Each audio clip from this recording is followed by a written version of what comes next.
Can't win. They do it to me all the time. Just.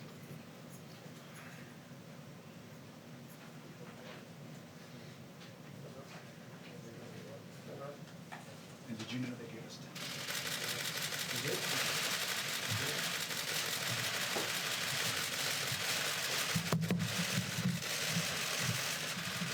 Thank you very much, everybody.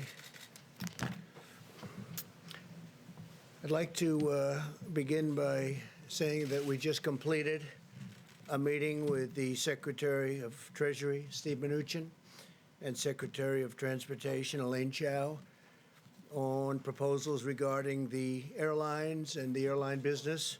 And we're working very closely with a lot of different people. We'll be probably putting out a proposal and giving them some of the details, some of the very powerful details over the weekend.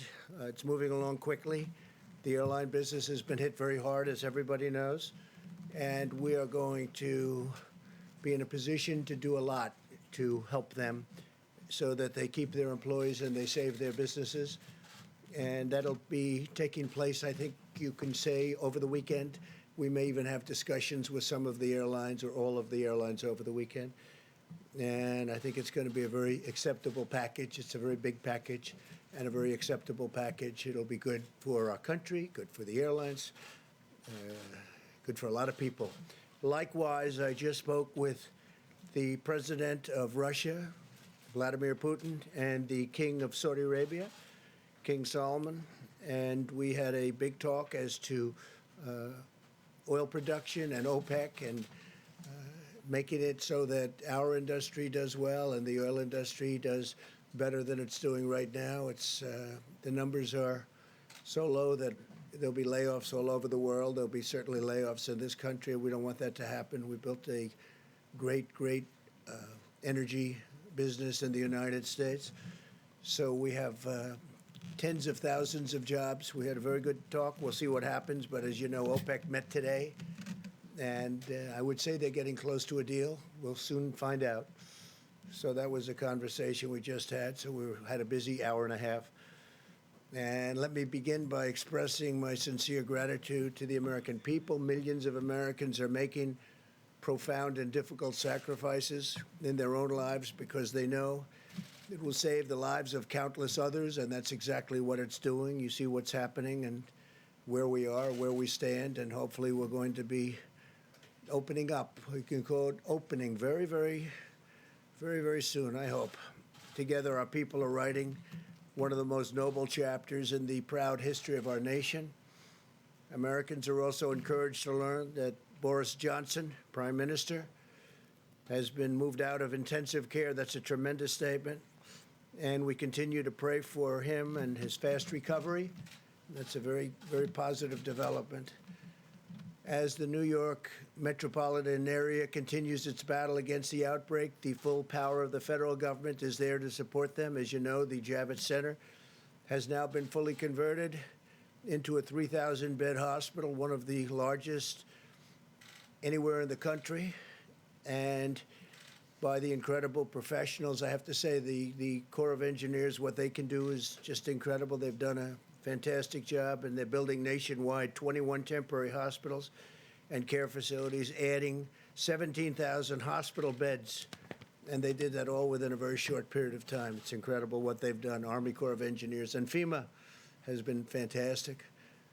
Our sweeping airlift operation to keep doctors and nurses supplied with protective equipment, Project Airbridge, continues to expand with more than 24 flights already completed and 49 additional flights now scheduled in the near future.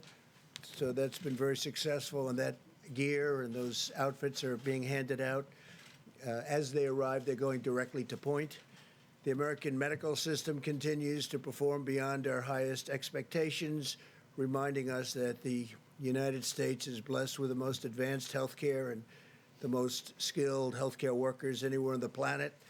Other countries are looking to what we're doing, and our testing operation has now become far and away the most sophisticated and the best anywhere. And we want to thank all of the heroes on the front lines as they fight to save American lives. We're at the top of the hill, pretty sure we're at the top of the hill, and now we're going downward. In some cases, we've already started that process.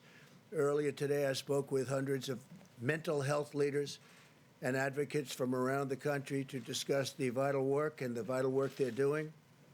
We had the top doctors in the country, some international doctors. Mental health, big factor. Not only has the virus inflicted immense physical suffering on many people, but also mental and emotional suffering as well.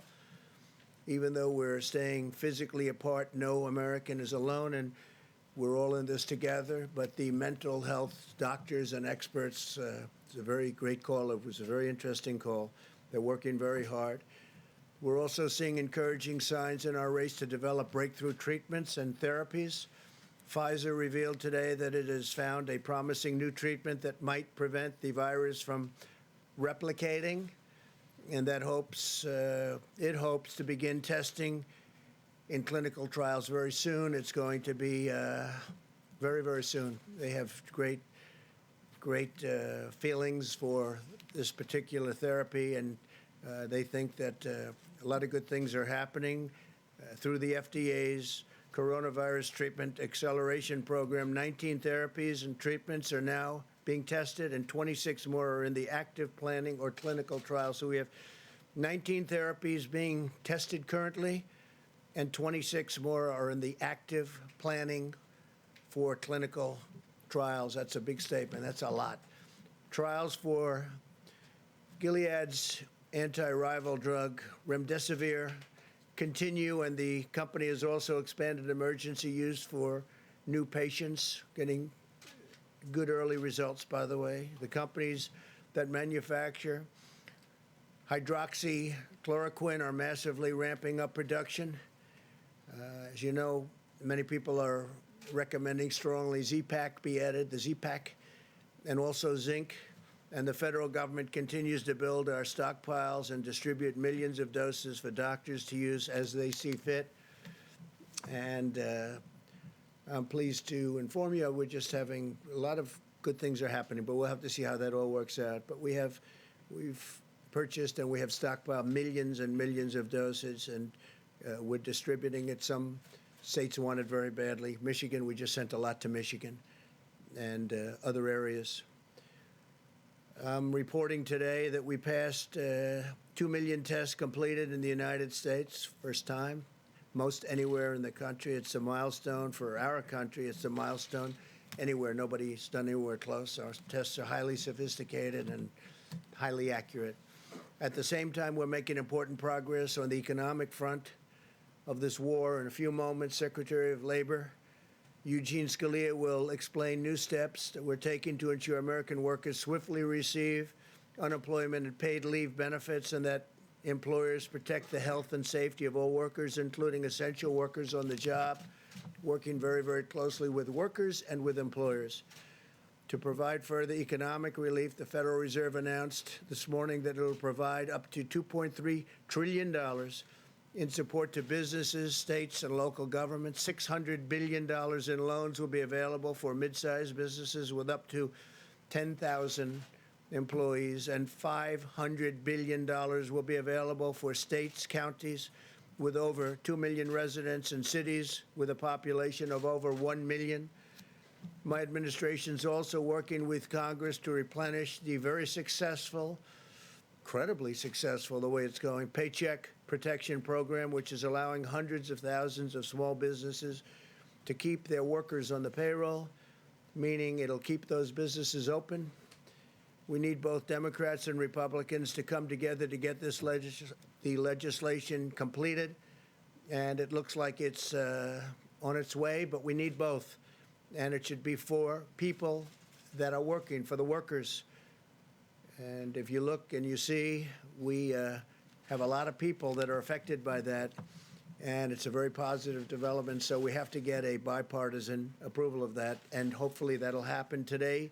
The Department of Education is also announcing the availability of more than $6 billion in emergency grant funding to assist college students impacted by the cancellation of classes and the suspension of housing.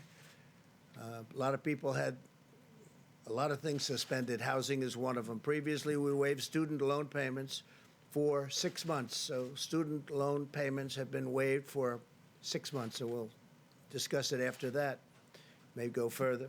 Although this medical war has separated our citizens for a period of time, it's also united our entire nation. I think I can say, like almost never before, Americans are moving forward with common purpose and shared resolve, determined to vanquish the virus and lift our nation to even greater heights. We are supremely confident in the magnificent future that awaits the American people.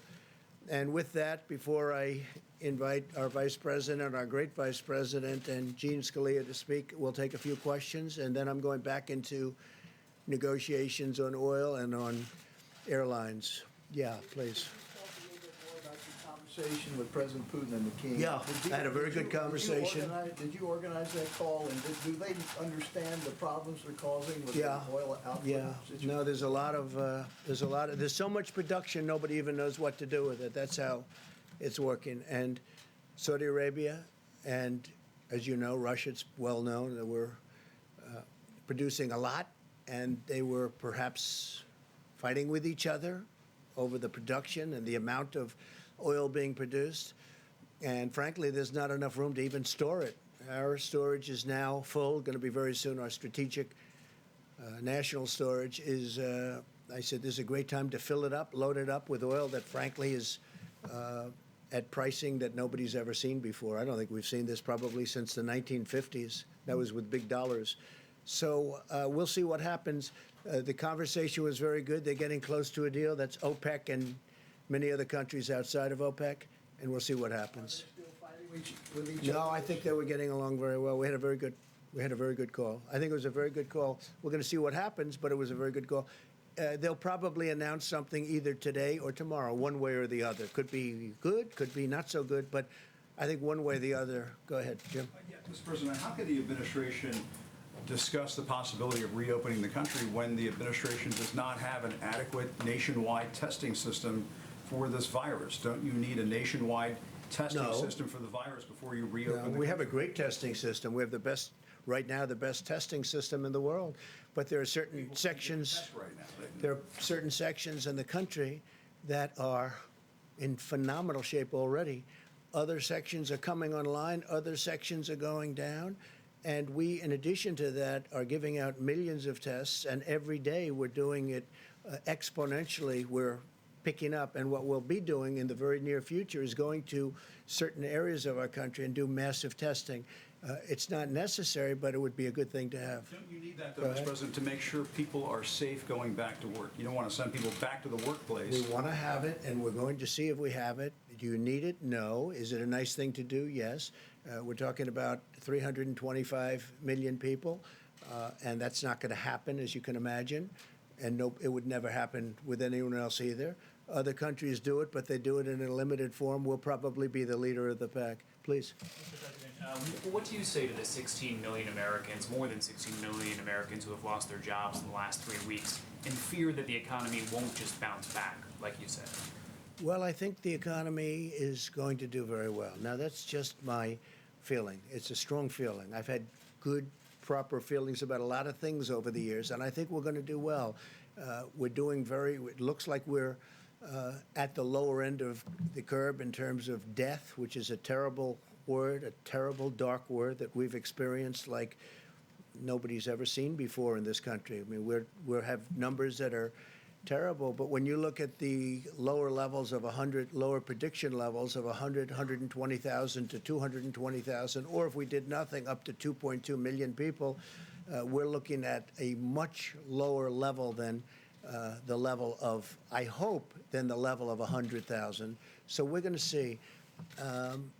We're going to have to, you can never do anything about the people that lost their loved ones and lost their friends, and I mean the great friendships. And I'm not sure a lot of people will ever be the same, but I think our country, from an economic standpoint, will end up being stronger than ever. We have tremendous stimulus. We have tremendous stimulus plans. We have things in the works that are going to really, I think, fire the country. I think that what's going to happen is we're going to have a big bounce rather than a small bounce.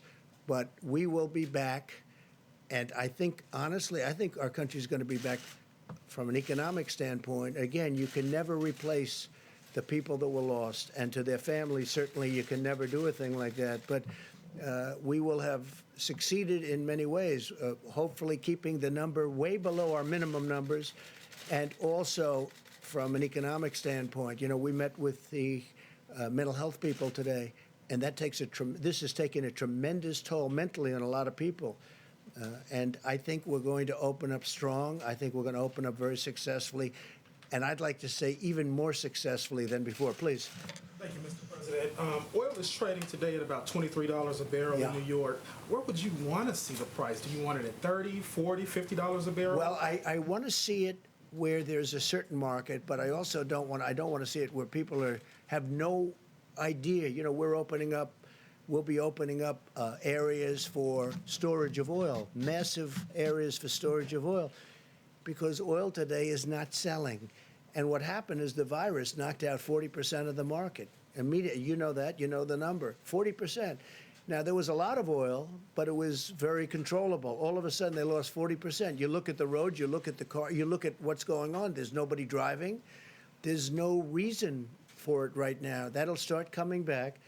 But we are storing millions of barrels of oil that nobody thought would even be possible. Frankly, ships turned out to be a good business for some people because they're filling up tankers, sending them out to sea and not saying where to go. They're just sitting out there loaded up with oil.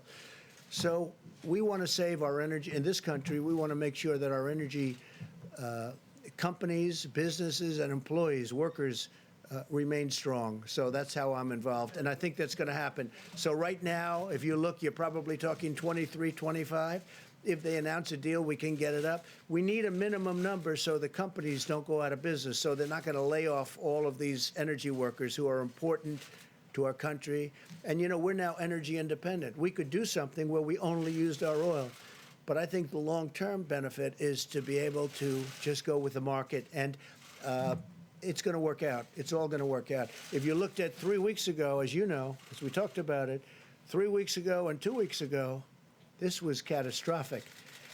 I think it's really hitting bottom, and I think that, I mean, we've had a bottom, but now at $23 and $25 and probably heading up.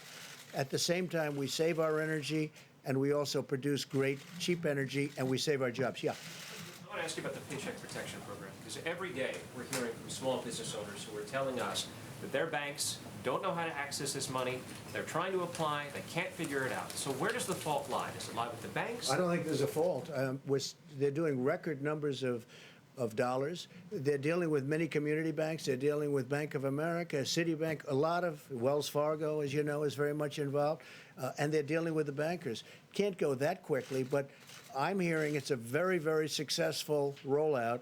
They did want changes in applications. They want changes in loan requirements, et cetera. But they're taking billions and billions of dollars worth of loans. And in the very near future, the banks will be relieving the money. They'll be paying out the money. Yeah, please. Sure. Are you still expecting the USMCA to take effect on July 1st? And considering the fact that the auto industry is hurting these days, are you ready to postpone the Well, we have a application of the deal. new rules? Yeah, the deal is with Canada. The deal is with Mexico. We have a deal. And obviously, the deal is different from the standpoint that production will be lower. But we have a deal. It's a signed deal. It's a deal that's one of the worst deals that we've ever had was NAFTA, one of the worst trade deals ever made by any country anywhere. We'll be terminating that. And the new deal is a great deal for our country. So that's something. Now, again, we get hit by the virus, and we'll see where that all goes. But certainly car production is going to be down for a little while.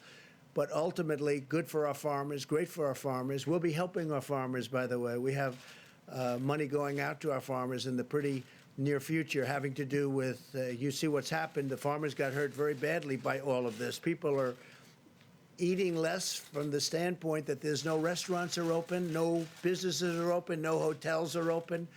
they'll start to come back. But we're going to be helping out our farmers. Yeah, please. All the new auto ahead. regulations. Thank you, sir. Philip Wegman, Real Clear Politics. Earlier, you mentioned Project Skybridge, and Yeah. we're hearing that through that project, a lot of the PPE that was sent out to other countries is coming back to this country. Do you know when we will be able to bring a majority of that back? And then, are you frustrated that USAID allowed a lot of that aid to go out the door in the first place? Should they have brought it back? I'm not, before? because we're in very good shape. You'll be speaking with Mike Pence about this in a little while. You look at the hospitals, you look at what's going on. Yesterday I spoke with the governor of Louisiana. I'm saying, do you think we need that extra 1,000 beds that we're in the process of building? We are really in good shape. You're not hearing people are needing ventilators much. In fact, we're going to start helping other countries with ventilators. We're going to end up having a lot of ventilators for future should something happen for hospitals, ideally to keep and have. But no, I think we're in very, very good shape. We have calls with governors all the time, and the governor's in very good shape now. We have sent billions and billions and billions of dollars between ventilators, equipment, protective equipment, masks. We have 500 million masks coming. 500 million from one group. 500. It'll be 300 million and 200 million over a short period of time. Now, I think we're in very good shape. Please. President, speaking of testing, some experts, including Scott Gottlieb, have talked about 750,000 tests per week being needed before the economy is opened. Can you address that? Do you agree with those numbers? If not, how many tests per week do you think we should have before the economy is open? I don't like using the word needed because I don't think it's needed, but I think we're going to try and hit a number like that. That's a very high number, but we're going to be trying to hit it. And we probably might be able to do that. Please, go ahead. Do that, sir. Go ahead, please. Thank you, Mr. President. Today, the Democrats pushed for more rescue money for states and hospitals, which are complaining that they needed to fight the coronavirus pandemic. Do you think hospitals and states need this money? Would you support I do, something and like I do support something, but I support it for the next phase. It's much simpler in the next phase, whether that phase is infrastructure or whatever. So I'm going to leave you now with Mike Pence and with Eugene Scalia, and if you would, I look forward to seeing you tomorrow. We'll see you tomorrow. We have I think a lot of very big news to report. We've had a tremendous day between, I believe, what's happening with the energy industry, and I believe what's happening with airlines. I look forward to seeing you. Thank you very much, everybody. Thank you. You still have not gotten the evidence of widespread voter fraud. Well, good afternoon, everyone. At the present moment, we have now cleared more than 2 million tests across the country. And I'm pleased to report we're testing more than 100,000 people a day now. But we're working around the clock to scale up the new types of tests that the FDA has approved in record time. And every American can be confident that we'll continue to build out that structure going forward for the weeks ahead and the months ahead. At the present moment, there's more than 450,000 Americans who have tested positive for the coronavirus, and sadly, more than 16,000 Americans have lost their lives. And as President Trump just said, our hearts go out to the families that have lost loved ones. And I want to assure you that all of us working at every level understand these are not numbers, these are lives. And our heartfelt condolences during this heartbreaking week go out to every American family that's lost a loved one to the coronavirus. It has been a difficult week. But as Dr. Birx will reflect in just a few moments, as we look at the data literally on a county-by-county basis every day, we continue to see evidence that in areas where the epidemic has impacted most, the greater New York City area, Louisiana, the Detroit metro, the Denver metro, we continue to see evidence of stabilization. And it appears, as Dr. Birx suggests, that we are close to the peak in each of those areas so impacted. We also express gratitude and appreciation for the people of California and Washington State who continue to be low and steady in the number of cases that are emerging there. We're watching the Chicago metro area, we're watching the Boston metro area, and as Dr. Birx will discuss, we just continue to urge every American to put into practice the President's coronavirus guidelines, because all evidence indicates from the West Coast to what we're beginning to see in major outbreak areas on the East Coast, it's working, America. And it's working because you're doing it. And we encourage you onward in that. Today, the White House Coronavirus Task Force met, but most of the team also met with Republicans and Democrats in two separate conference calls of the United States Senate. Secretary Mnuchin, our health experts, Admiral Polovchek, Dr. Hahn joined us as we discussed a broad range of issues. The Treasury Secretary touched on the Paycheck Protection Program, now in day 5. Reporting $125 billion has been approved so far. 30,000 new individual users and 3,900 lenders are participating. We also discussed that the Treasury Department will issue a new frequently asked question document tonight, an FAQ as they're known, to clarify how seasonal businesses can participate in the Paycheck Protection Program as well. With regard to direct payments to Americans, the Treasury Secretary assured senators, and we assure every American, that we remain on the timetable where the first payments in direct deposits will go out by the end of next week. For the average family of 4, that'll be $3,400 in direct financial support, and will no doubt be welcome news. Anyone who is interested in additional information on any of these programs can go to treasury.gov or sba.gov. Since we last spoke, I spoke with Governor Laura Kelly of Kansas, Governor Andy Beshear of Kentucky, also spoke to governors of Texas and Rhode Island.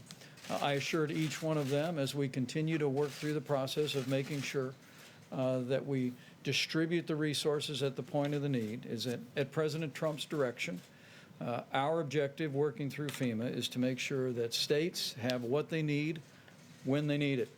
And to see the progress that we've made, the President just reflected on in New York and New Jersey, Louisiana, and the partnership we forged with governors in those states, California and Washington State before.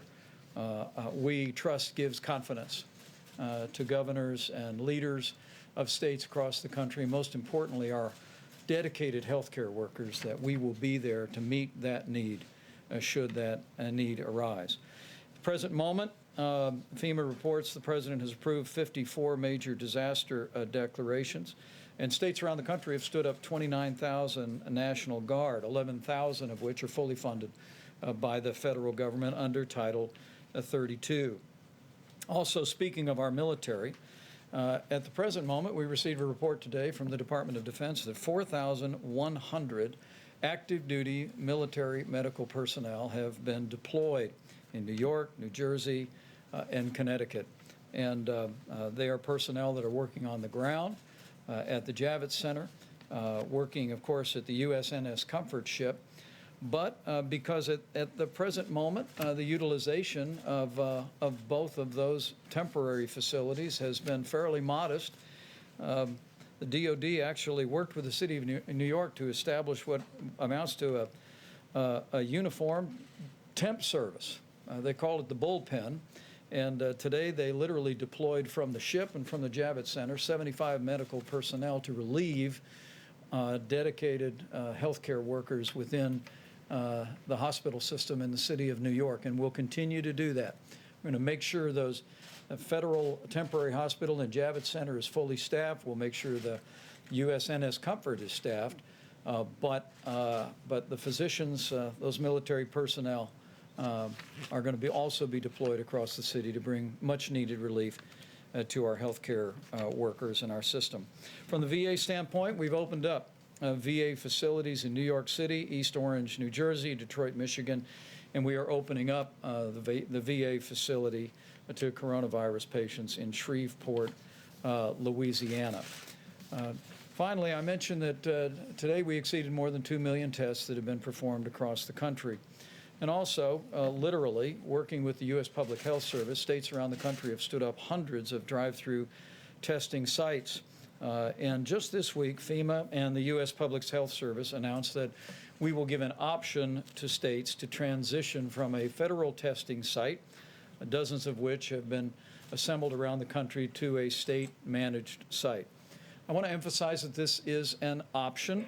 We believe it gives states greater flexibility to style sites or manage sites in areas that they think are most important.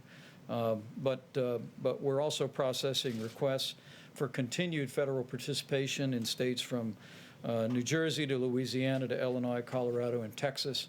And we want to assure people in communities all across the country that we'll continue to partner with states to the extent that they prefer us to be a part of it. With regard to the air bridge, 3 flights were scheduled to arrive today in Chicago, New York, and Dallas-Fort Worth. 49 flights are scheduled over the next 3 days. And we continue to work supplies. We continue to literally leave no stone unturned around America and around the world. We're literally in the process of acquiring tens of millions of supplies that are being brought into a distribution system organized out of FEMA and focused on the areas most in need. We're also bringing real innovation, and at the White House Coronavirus Task Force today, we tasked the FDA and CMS to review the feasibility of allowing hospital workers to use cloth gowns for performing procedures.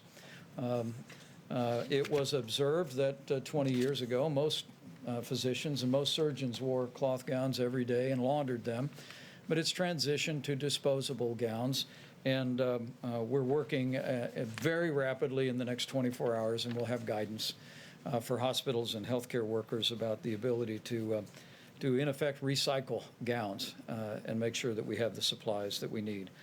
As the President mentioned today, the President and the First Lady and I and my wife Karen we're honored to be a part of a conference call with mental health professionals from all around the country.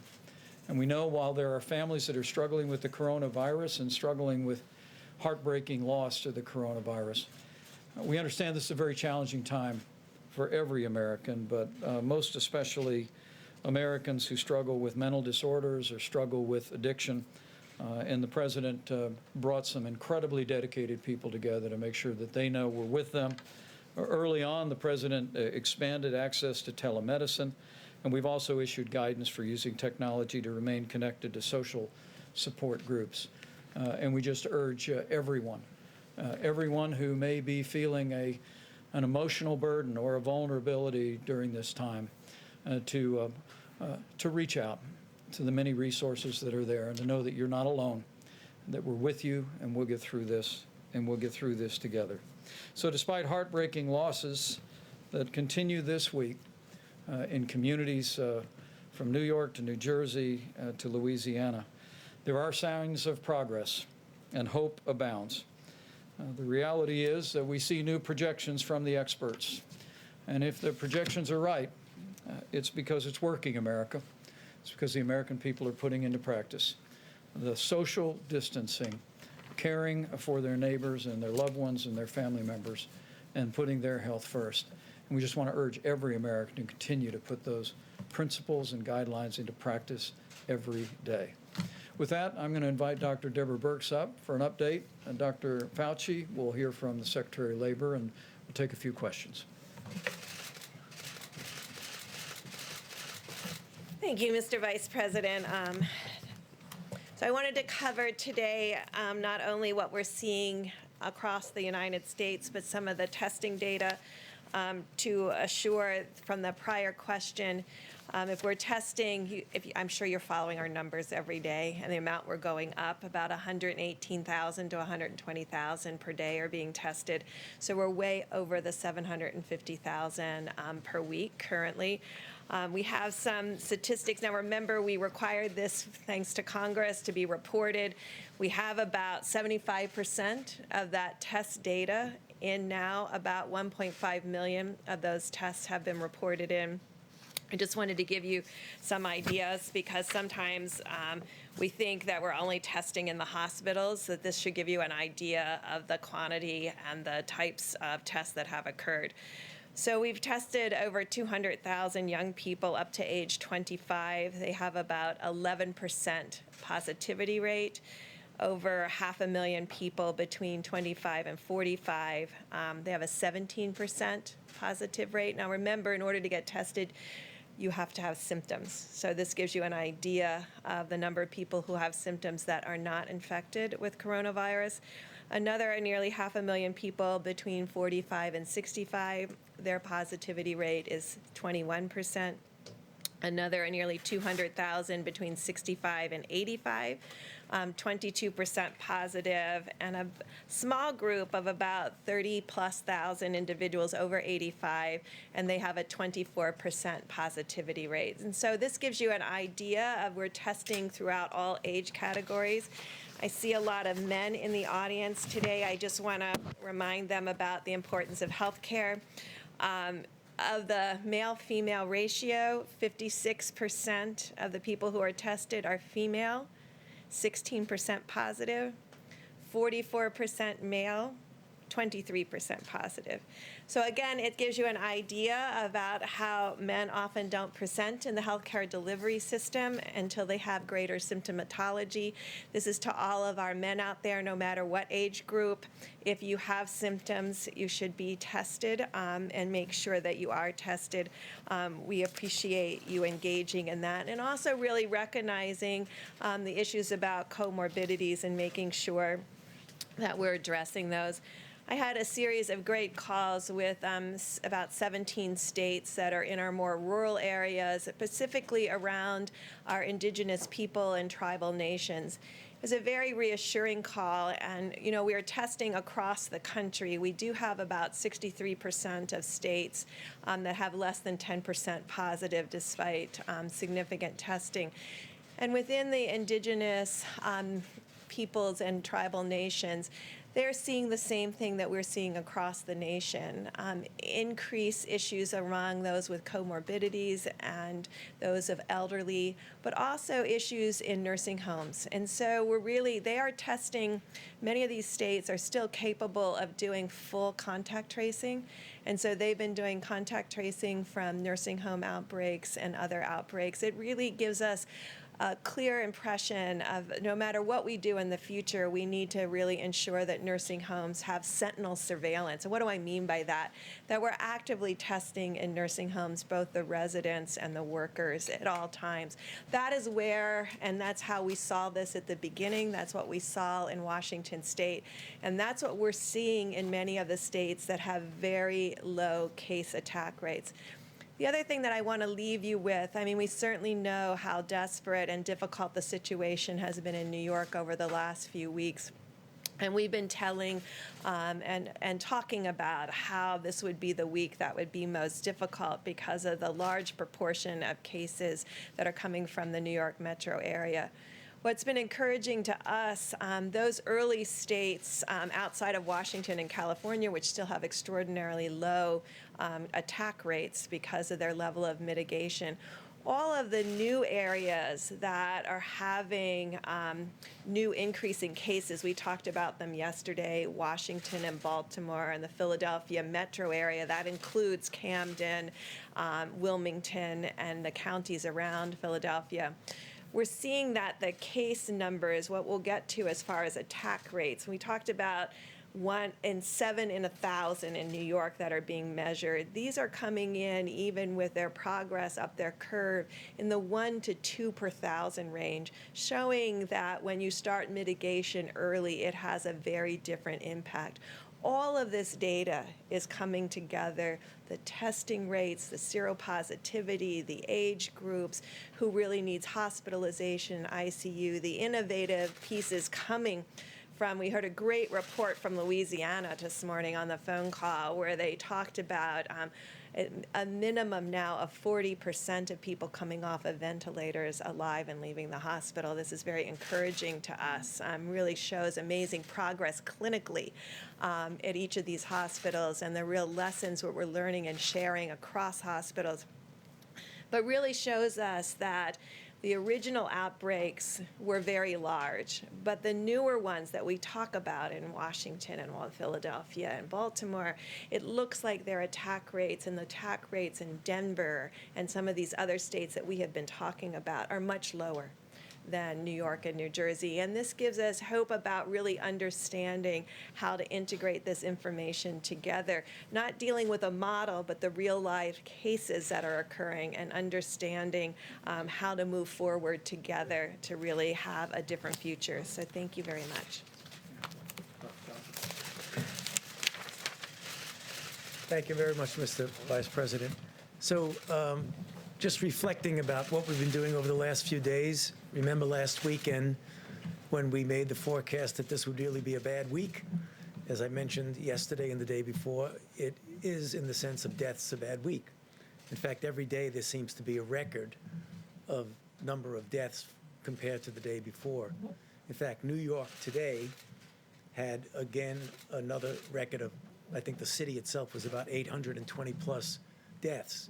But what we were predicting with the increase and the real adherence to the physical separation, the guidelines that the Vice President talks about, the physical separation, at the same time as we're seeing the increase in deaths, we're seeing rather dramatic decrease in the need for hospitalizations. Like I think yesterday was something like 200 new hospitalizations, and it's been as high as 1,400 at any given time. So that is going in the right direction. I say that, and I always remind myself when I say that, that means that what we are doing is working, and therefore we need to continue to do it. I know I sound like a broken record. That's good. I want to sound like a broken record. Let's just keep doing it. I get questions a lot, Dr. Birx and I, about these numbers, the projections that you went with from 100,000, 200,000, now down to 60,000. That's a sign that when, as I keep saying, when you take the data you have and you reinsert it into the model modifies. Data is real, model is hypothesis, okay? So that's what you have to do, and that's what I think we're seeing. The other thing that's some just broad general good news from the standpoint of a scientific standpoint, that there are a lot of candidate potential therapeutics that are going into clinical trials now that we're sponsoring at the NIH, the kinds of clinical trials that will give us the answer. Are they safe? Are they effective? And just what is the capability of using them under what circumstances, as prophylaxis, as treatment, in early disease, in late disease. So as the time goes by and we have the public health measures to try and contain this, we're doing an awful lot from a scientific standpoint so that when we do get to next year, next fall, next winter, hopefully we'll have something that we can offer in addition to the very important public health measures. So I'll be happy to answer questions later. Mr. Secretary.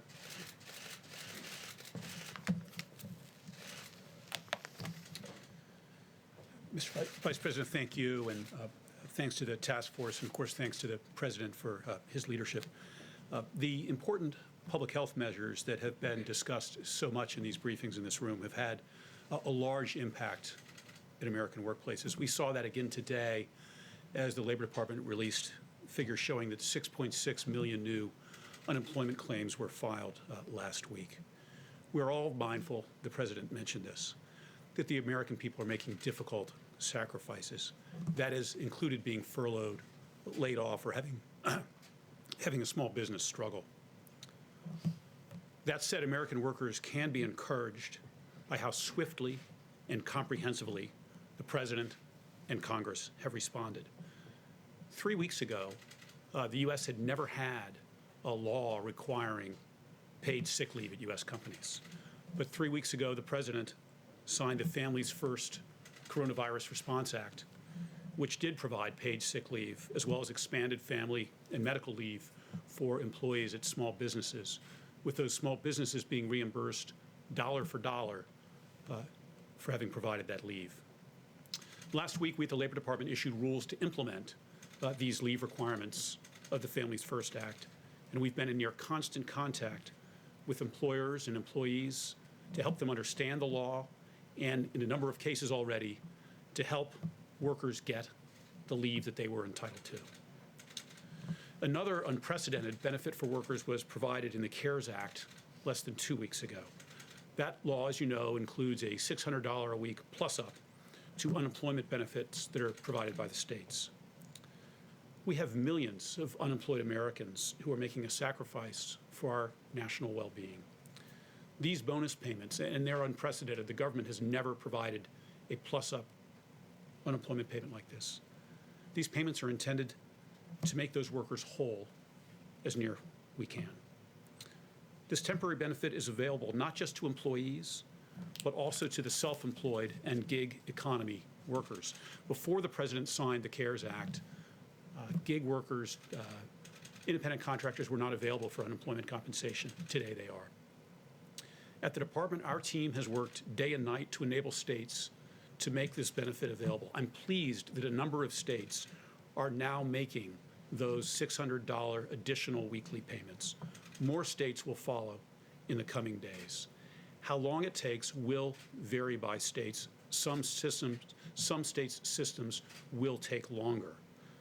But we at the department will continue to support them. We have already dispersed $500 million to states to help them with their systems and making these payments. We have another $500 million that we're ready to release. And for workers who don't get this benefit when it's first due them, states will be able to catch them up later when their computer systems are able to make these payments. Let me add that we're also mindful at the Labor Department that many Americans remain in the workplace, including on the front lines in our hospitals, as well as our emergency responders. My department's Occupational Safety and Health Administration, or OSHA, has been providing guidance to employers and employees on coronavirus since the early days of this health emergency. We are fielding and responding to calls from workers worried about their health, and sometimes from workers who believe they've been illegally disciplined by their employer for expressing health concerns. We will not tolerate retaliation. OSHA will continue to work with workers and employers to keep workplaces safe, using all the tools available to us, including enforcement if needed. I wanted to finish by commenting on the Paycheck Protection Program, which we heard about earlier, run by the Small Business Administration. This, of course, is loans to small businesses to enable them to meet certain costs, including utilities, rent, and, most important from my perspective, payroll. As you know, if these companies receiving the loans keep their workers on payroll, these loans are largely forgivable. Here's why that program is so important from my perspective. We're seeing unemployment filings right now of the like that we've never seen before. But these numbers aren't the result of an underlying weakness to our economy. Our economy has been vibrant, incredibly strong just weeks ago. If, as we've heard again today, if we are disciplined now and adhere carefully to the guidance being provided by health authorities, we'll get that economy back. The President spoke at the State of the Union of the blue-collar boom we are experiencing. We want to lay the groundwork now for a blue-collar bounce back. We'll get there in part by helping companies hold on to their workers, which is what the Paycheck Protection Program does. Keep them on payroll so that when businesses are ready to reopen, they have the workers they need and Americans have jobs.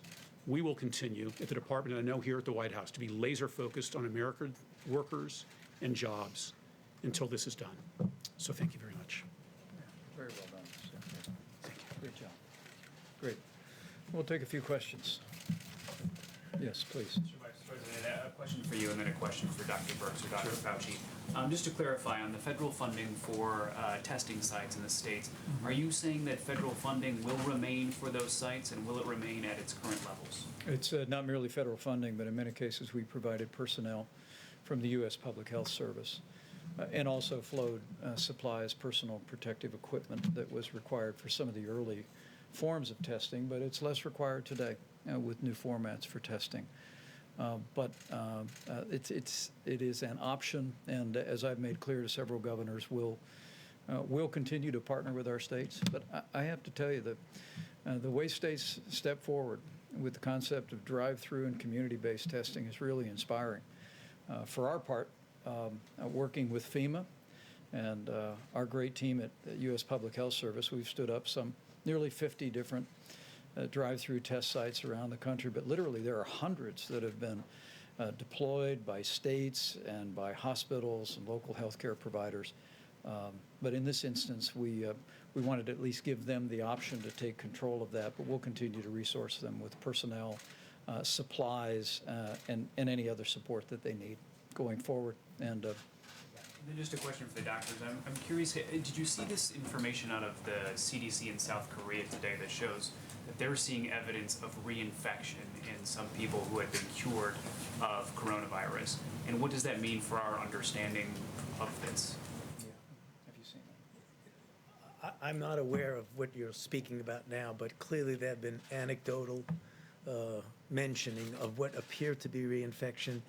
You have to really be very careful when you say reinfection, because what and we were dealing with this with even Ebola back during the Ebola time, that someone might still, when someone does a test on them, do a PCR on a body fluid of some sort and be able to detect what are likely nucleotides that are not replication competent.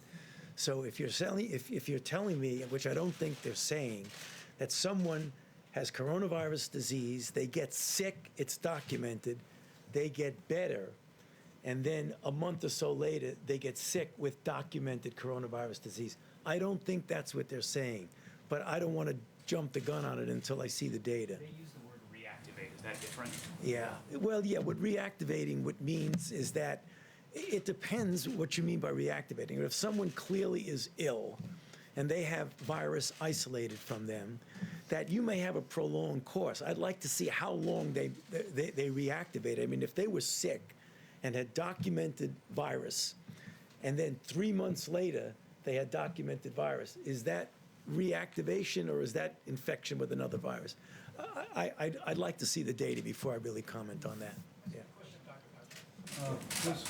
Dr. Fauci, I wanted to ask about medical criteria. You had a discussion with Dr. Birx and the other public health experts on Tuesday, I understand. Can you discuss what is the medical criteria that you guys are discussing in order to reopen the government? What is the medical criteria? Well, it's less medical criteria than it is public health criteria. And that is, and I think it's really important because often people say reopen the government like it's a light switch that goes on and off for the entire country. We have a very large country with really different patterns of disease and outbreaks in different parts of the country. So it's not going to be a one-size-fits-all. It's going to be, what is the kinetics of an outbreak? Is it on the way down? Is it essentially out? Is it still smoldering and possibly going up? I think you're going to have to take it individually. And are there some benchmarks that you're looking at, though? I mean, are there some numbers that you're looking at, some data that you would like to see? What would you like to see before that happens? Yeah, well, I will allow Dr. Birx to come up with just my own opinion. I don't think they're going to be benchmarks that are going to be consistent from one to the other. For example, I would not want to pull back at all in New York until I was clear that that curve really was doing what we've seen in other countries, a very steep decline down, and we had the capability, if there was a resurgence, of having everything in place to be able to do the containment as opposed to struggling with mitigation with what we've been doing.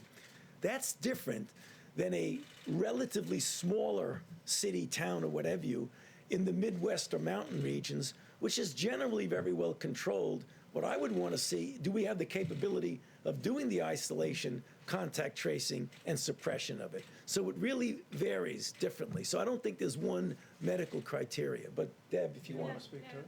Thank you. It's what I tried to cover in the brief presentation I gave. In talking to the 17 states that have indigenous populations and tribal nations, and discussing with them what they were doing generally and what they were doing specifically through the Indian Health Service, they discussed the ability to find new cases and doing full contact tracing. And so they have strike teams. They are very well organized. You don't hear about them every day, and that's why I wanted to call them out. They're really doing amazing work at their public health institutions with their governors and their mayors, and they are in full contact tracing. Yes, they're doing social distancing, but they're also doing full contact tracing and understanding all aspects of their epidemic. So we're looking at those pieces, as well as when I was talking about blunting, really when you're starting to go up that curve, having that unbelievable blunting where you only get evident attack rates, and I want to be very clear about that. When we see cases, these are symptomatics that have been diagnosed. There's clearly, we believe, people we don't see. And that's why the antibody test is going to be helpful to us to really define that.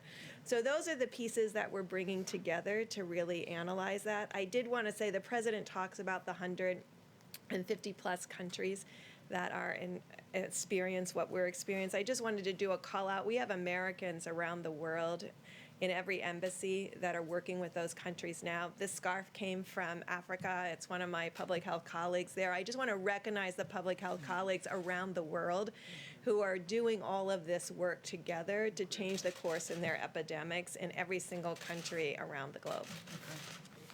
Let me go to another question if I can, but in response to that, just so you know, what the president's tasked us to do is there's a number of working groups and that are looking at not only how do we reopen the country, but how do we stay open, and and I think most of America knows that no one wants to reopen America more than President Donald Trump, but the president's told us we need to do it responsibly, and we're going to follow the data. We're literally following the data on a county-by-county basis.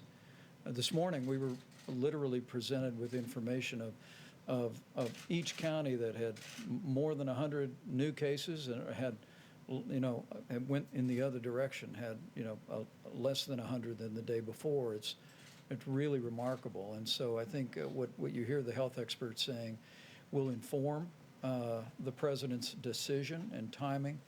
But make no mistake about it, that the best thing we can do to reopen America is put the coronavirus behind us, to reach the end of that curve with as little loss of life or hardship as possible, to have in place that we soon believe we will, the kind of therapeutics, I call them medicines that make you feel better, by this summer, and to have more widespread testing that we're scaling up each and every day, and also to have the kind of guidance that the CDC is even now developing for businesses large and small, for families and for schools, for that day that we do reopen America.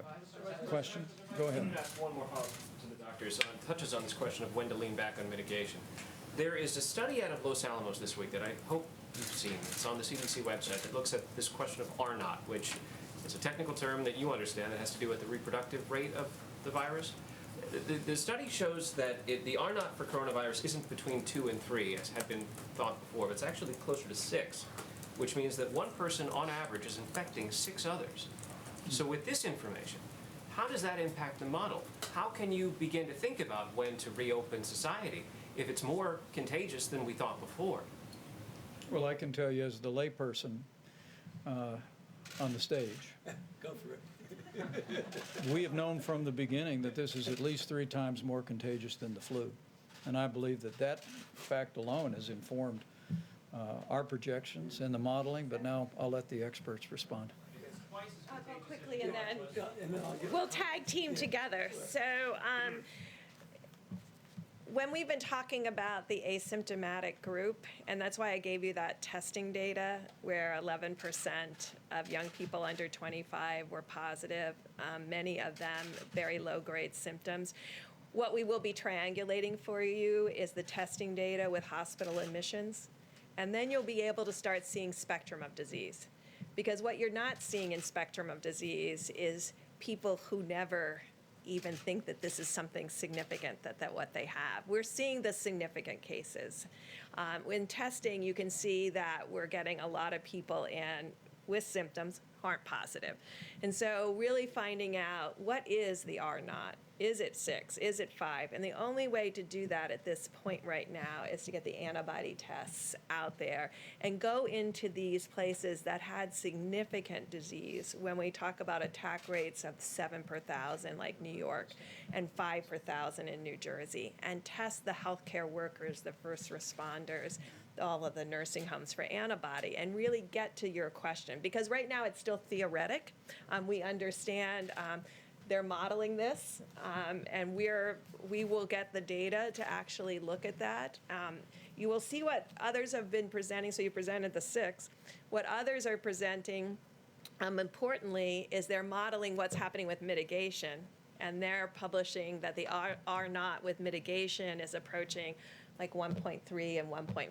So that, think of what that is. If it was 6, and then with mitigation, we have it into the 1s. That really shows the power of the American people. No one has varied R naughts like that without a vaccine. But this is what's happening with really the power of the American people, Tony. Ditto to everything that Dr. Burke said, but I couldn't help but thinking when you talk about, you know what the worst enemy of an R naught is? Physical separation.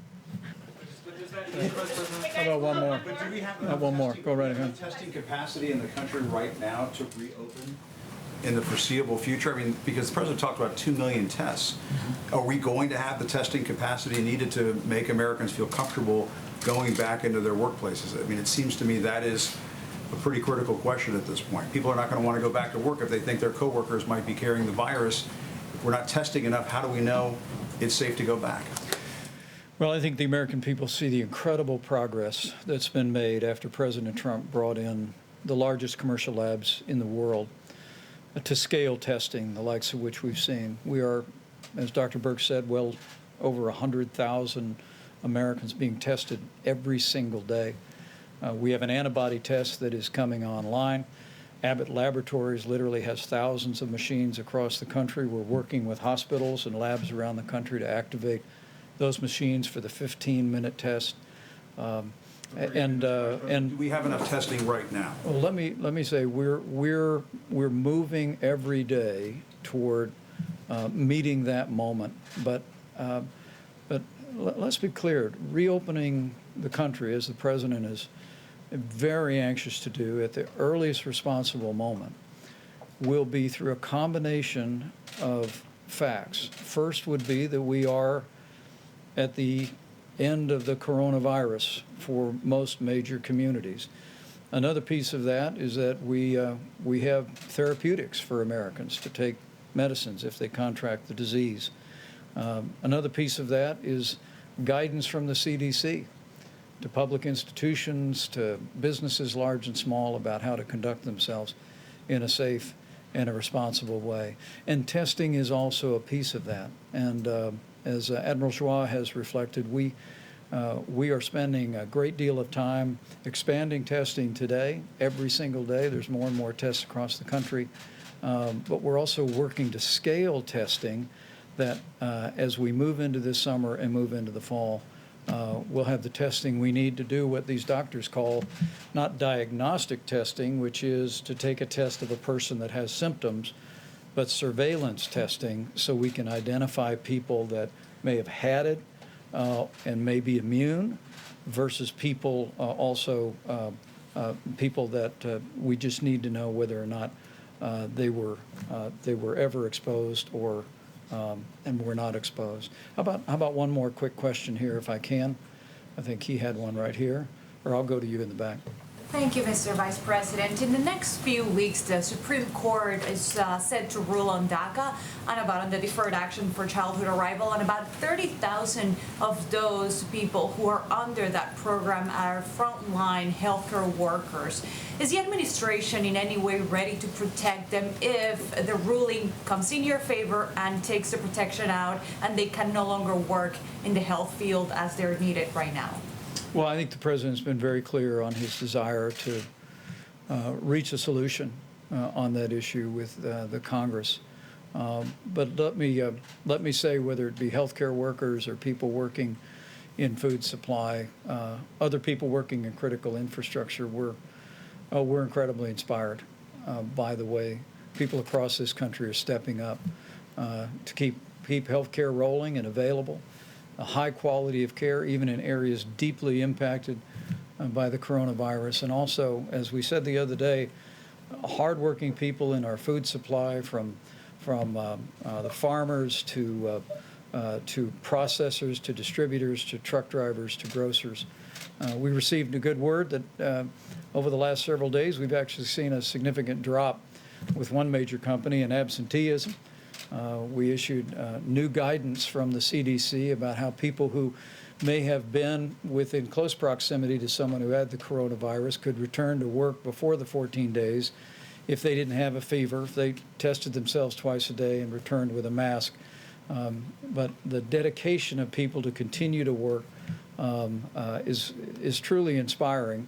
And I know as we go forward, we'll work through a broad range of national issues, but we're going to be incredibly proud for a long time about the way people all across this country responded to this moment. So thank you all very much. We'll see you tomorrow.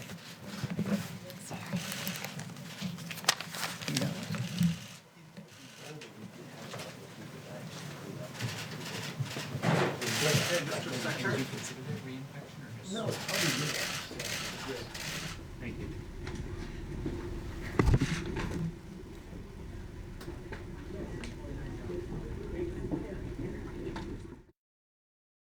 C-SPAN has round-the-clock coverage of the federal response to the coronavirus pandemic, and it's all available on demand at cspan.org/coronavirus.